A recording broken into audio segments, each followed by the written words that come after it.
બીજા ટ્રેન્ડિંગ ન્યૂઝની। આપણે ત્યાં કોઈ ઘટના બને એટલે 4 દિવસ તેના પર હોહા થશે। થોડા દિવસ બાદ સ્થિતિ જૈસે થે જેવી અને પછી તે મોરબીનો ઝૂલતો પુલ હોય કે પછી રાજકોટનો ગેમ ઝોન કાંડ કે પછી સ્કૂલ વાનમાં કેપેસિટી કરતા વધારે બાળકો બેસાડવાનો મુદ્દો। રાજ્યમાં દિવાળી વેકેશન બાદ સ્કૂલો ફરી એકવાર ચાલુ થઈ ગઈ છે, પરંતુ આપનું બાળક કેવી રીતે સ્કૂલે જાય છે તે આ દ્રશ્યો પરથી સ્પષ્ટ થાય છે। ફરી એકવાર વાહન ચાલકો અને રિક્ષા ચાલકોએ નિયમોને નેવે મૂક્યા છે।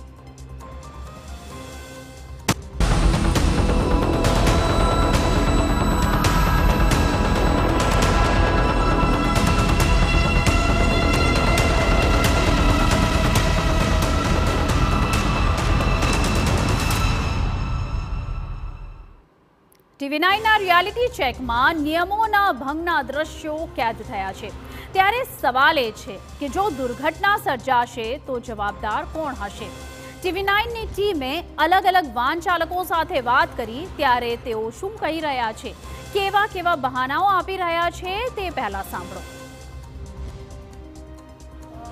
એ ખબર નિયમો આપ્યા હતા ઓગસ્ટ મહિનામાં ખબર નથી કેટલા તમને 14 નો નિયમો કેટલાનો છે? મેડમ 14 નો છે, પણ ગાડી બગડી આજે એટલે લેટ થયો છું મેં એટલા માટે। પણ 18 બાળકો કોઈ આ જો તમારે સામે અકસ્માત થતો તો કોની જવાબદારી? ગાડી બગડી, ટાઈમ ઓવર થઈ ગયો, લેટ થયા એટલા માટે। કોઈ મોટી ઘટના બનતી તો જવાબદાર કોણ રહેતું આમાં? ભૂલ છે અમારી, પણ હવે ગાડી બગડી એટલા માટે અમારા ટાઈમે છોકરા પહોંચાડવા માટે લેટ થયો એટલા માટે કેટલા બાળકો બેસાડો છો? 13 છોકરા હોય અમારી ગાડીમાં। મોટા કોઈ લઈને તો મેં લઈ આવ્યો છું, મોટા કોઈ વાન વાળો બાંધતો જ નહીં। પણ એટલે વધારે છોકરાઓને બેસાડવાના? કેટલા છોકરા છે? ગણી 12 છોકરા છે। પરમિશન કેટલાની છે? 12 ની છે ને। ના, મોટા છોકરાઓ 10 ની પરમિશન છે, નાના છોકરાઓ 14 ની પરમિશન છે। વધારે ભર્યા છે? 12 છે, જોઈ લો। ના, વધારે નહીં, 12 છે। વધારે છે નિયમોથી કઈ 12 છોકરાઓને પરમિશન છે અમને। નિયમ કેટલાની પરમિશન મળેલી છે? અહીં એક વાત તો સ્પષ્ટ છે કે નિયમ કરતા તમામ સ્કૂલ વાનમાં વધુ બાળકો બેસાડવામાં આવી રહ્યા છે। ત્યારે સવાલ એ છે કે જો દુર્ઘટના સર્જાશે તો જવાબદાર કોણ હશે? શહેરમાં ચાલુ વાનમાંથી વિદ્યાર્થીનીઓ પડી ગયા બાદ આરટીઓ દ્વારા કડક નિયમો લાગવામાં આવ્યા હતા અને જે નિયમોમાં કેટલીક સંખ્યા નક્કી કરવામાં આવી હતી કે 11 થી 12 થી વધારે વિદ્યાર્થીઓ વાનમાં નહીં બેસાડી શકાય, પરંતુ TV9 દ્વારા દિવાળી બાદ જ્યારે રિયાલિટી ચેક કરવામાં આવ્યું ત્યારે એક વાનમાંથી 15 અને એક વાનમાંથી 18 એવી અનેક વાન એવી હતી કે જેમાં વિદ્યાર્થીઓને ઘેટા બકરાની જેમ ઠુસાવી દેવામાં આવ્યા હતા। જો કોઈપણ પ્રકારની મોટી દુર્ઘટના ઘટે તો આ પાછળ જવાબદાર કોણ? આરટીઓ અધિકારી દ્વારા નિયમો બહાર પાડ્યા પછી કોઈપણ પ્રકારની તપાસ કરવામાં નથી આવતી। જો આ તપાસ કરવામાં નથી આવતી તો તેના પાછળનું કારણ શું છે તે જાણવું પણ તેટલું જ જરૂરી છે। બીજી તરફ કોઈ મોટો અકસ્માત થાય અથવા તો કોઈ મોટી ઘટના બને તો આ પાછળ જવાબદાર કોણ તે પણ અહીંયા અગત્યના સવાલો થઈ રહ્યા છે। TV9ની ટીમને જોતા કેટલાક વાહન ચાલકોએ બાળકોને થોડી દૂર બોલાવ્યા અને પછી બેસાડ્યા।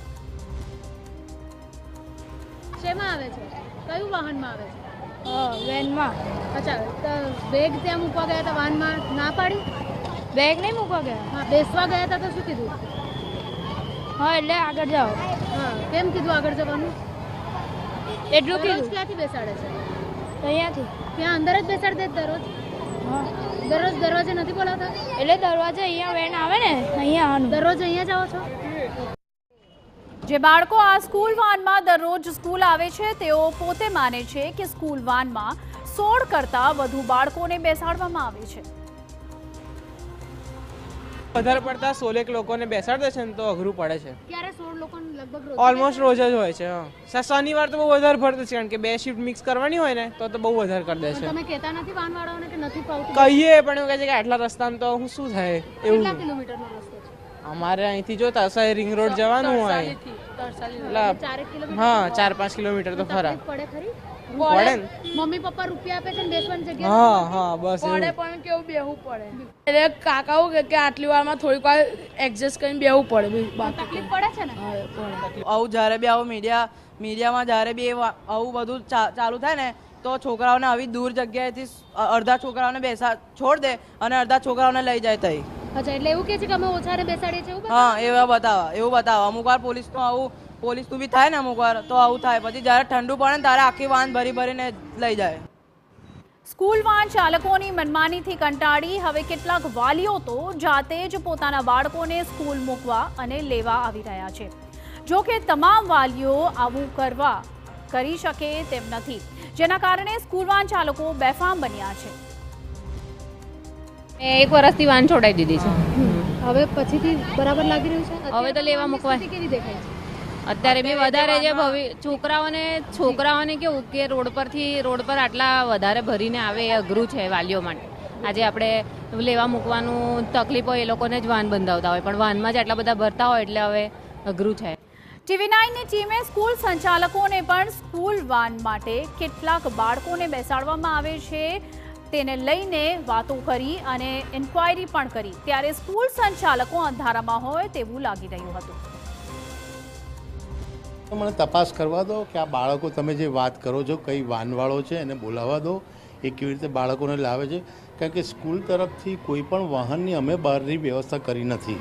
બિલકુલ. પણ હવે આજે વાળાઓ આવી રહ્યા છે. જૂન મહિનામાં જે ઘટના બની ત્યારબાદથી આરટીઓએ નિયમો આપ્યા હતા 10 થી વધારે. શાળા દ્વારા પણ કોઈ માહિતી આપવામાં આવી હતી? અમે બધાને માહિતી માંગી છે, અમારી પાસે પૂરેપૂરી ડિટેલ છે, કોણ ડ્રાઈવર આવે છે. બિલકુલ. આજે જ્યારે મીડિયાને જોયું વાન ચાલકો અડધા બાળકોને રોડ પર ઊભા રાખી દીધા અને રોડ પરથી બેસાડ્યા. હા, પણ બેન મને કેવી રીતે ખબર પડે? હું તો સ્કૂલની અંદર બેઠેલો છું. હા, 100% કાર્યવાહી થશે. આ વચ્ચે સૌથી ચોંકાવનારો દાવો તો પોલીસનો છે. પોલીસના અધિકારીઓ કહી રહ્યા છે કે સ્કૂલ વાન ચાલકો સામે કાર્યવાહી સતત થઈ રહી છે. અવારનવાર આવી ડ્રાઈવો પણ રાખીએ છીએ અને ડ્રાઈવ સિવાય પણ રોજે રોજ અમે આ લગભગ કાર્યવાહી કરીએ છીએ.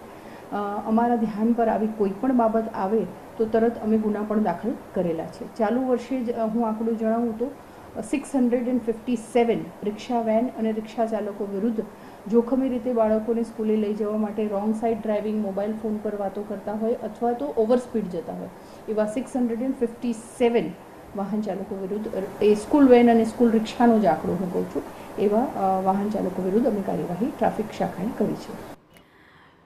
જો કે પોલીસની આ વાત ગળે ઉતરે તેમ નથી. જો દરરોજ કાર્યવાહી થાય છે તો પછી વાહન ચાલકો કેવી રીતે બેફામ બન્યા છે?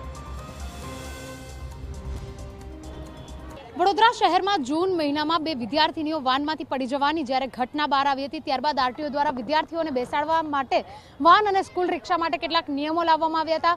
મોટા વિદ્યાર્થીઓ હોય તો 10 અને નાના વિદ્યાર્થીઓ હોય તો 12 થી વધારે વિદ્યાર્થીઓ બેસાડી શકાય તે પ્રકારની જે ગાઈડલાઈન હતી, પરંતુ અહીંયા આગળ આ ગાઈડલાઈનનું સરેઆમ ઉલ્લંઘન થતું હોય તેવા દ્રશ્યો જોવા મળી રહ્યા છે.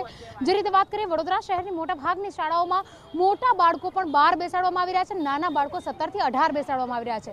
સંખ્યા પણ ગણવામાં આવી છે કે 18 થી 19 બાળકો અને કેટલાક બાળકોને તો અલગ દૂર રાખવામાં આવ્યા છે, જેના કારણે તેઓ મીડિયામાં ના આવે અને તેઓની વાનમાં ઓછા બાળકો છે તેવું તેઓ બતાવી શકે.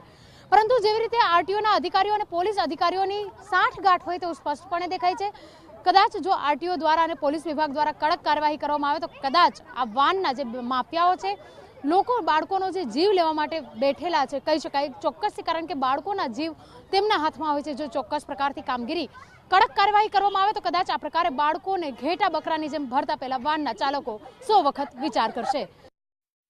માત્ર વડોદરા જ નહીં પરંતુ અમદાવાદમાં પણ સ્કૂલ વાન ચાલકો નિયમોની એસી તૈસી કરી રહ્યા છે, બાળકોના જીવને જોખમમાં મૂકી રહ્યા છે. સ્કૂલે જે બાળકો આવે છે એના માટેના નિયમો ખાસ નક્કી કરવામાં આવ્યા છે. ત્યારે TV9ની ટીમ અત્યારે હાલ અલગ અલગ શાળાઓમાં પહોંચીને રિક્ષામાં કેટલા બાળકો અહીંયા પહોંચે છે એનું રિયાલિટી ચેક કરવા માટે આવ્યા છીએ. અમદાવાદના પાલડી વિસ્તારમાં આવેલ અંકુર શાળામાં અમે પહોંચ્યા છીએ અને અહીંયા આપ જોઈ રહ્યા છો કે આ જે વાન છે એમાં કેટલા બાળકો ભરીને આવે છે. જે નિયમ છે એ મુજબ કુલ 6 બાળકો જ આવી શકે, પરંતુ આમાં આપ જોઈ રહ્યા છો કે લગભગ 10 કરતાં પણ વધારે બાળકો અહીંયા ભરીને આવેલા છે રિક્ષા ચાલક, અને એના જ કારણે એમનું ચાહે બાળકોની સુરક્ષાનો પ્રશ્ન હોય કે અન્ય તમામ જે પ્રશ્ન હોય એને લઈને પ્રશ્નો જરૂરથી ઊભા થાય. મહત્વનું છે કે જે આરટીઓના નિયમ છે એ મુજબ રિક્ષામાં 6 બાળકો, જ્યારે જે સ્કૂલ વાન હોય છે એમાં વધુમાં વધુ 14 બાળકોને બેસાડી શકાતા હોય છે, પરંતુ કેટલાક જે રિક્ષા ચાલકો અથવા તો વાહન ચાલકો છે એ વધારે બાળકોને લઈને આવતા હોય છે. રિક્ષા ચાલક છે, એમની સાથે વાતચીત કરીએ. કાકા, કેટલા બાળકોને લઈને આવો છો? હું 13 બાળકો. 13. રિક્ષામાં આટલા બધા બાળકોને લઈને અવાય? ભાઈ ઓછું આપણે ભાડું ઓછું આ લઈએ એના માટે. એવું છે.